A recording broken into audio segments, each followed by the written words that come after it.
And thank you, Chairman Roy, and thanks to our witnesses for joining us today. Our Republican colleagues have convened this hearing to discuss a constitutional change to solve a problem that they have created legislatively, which is gigantic runaway federal budget deficits. We don't need a constitutional amendment to legislatively balance the budget. We just need some old-fashioned fiscal discipline. In the 1990s, President Clinton worked with a Republican-controlled Congress to eliminate the deficit, and they ran huge surpluses without the aid of a contrived balanced budget constitutional amendment or even rhetoric about a balanced budget amendment. They just did it. Why can't Republicans who control the House of Representatives, the U.S. Senate, and the White House do the exact same thing today with control of every part of the government? If they want to balance the budget, just do it.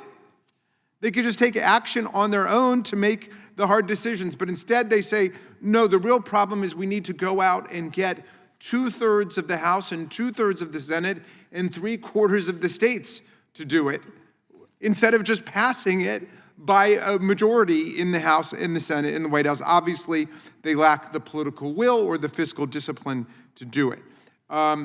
And they think that maybe they can distract everybody now with this extremely stale and tired rhetoric about passing a constitutional amendment. We can't even get reporters to come and cover this charade anymore. They're practicing spectacular fiscal irresponsibility and budget recklessness, and then try to cover it up with the pathetic papier-mâché of a balanced budget amendment.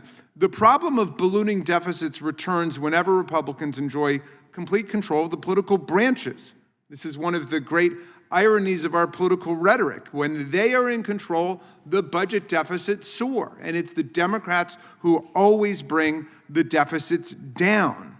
But they pass giant giveaways for wealthy corporations and billionaires. It was the policies of President George W. Bush and a GOP Congress that squandered the record budget surpluses of the Clinton years in the 1990s on tax cuts for the wealthy, even as the country was waging the staggeringly expensive no-end wars in Iraq and Afghanistan. In 2017, President Trump and a Republican Congress passed his so-called Tax Cuts and Jobs Act, a law that increased the federal deficit by $1.9 trillion.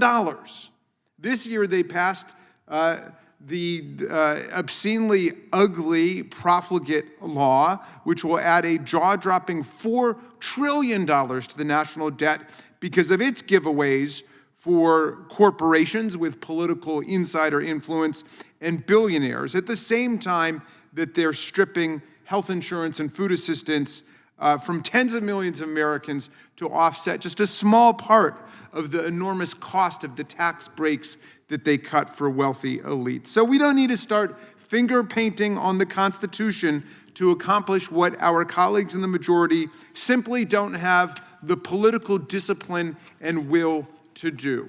If you want a balanced budget, present a balanced budget and pass it. And after voting for the most reckless recent increase in federal spending, it's just, to me, way too little, way too late to have one more hearing on the idea of a balanced budget constitutional amendment. Something, by the way, which I think no other country in the world, or maybe it's a handful, but the vast majority of the countries in the world don't need this in order to run their fiscal systems. I yield back to you, Mr. Chairman.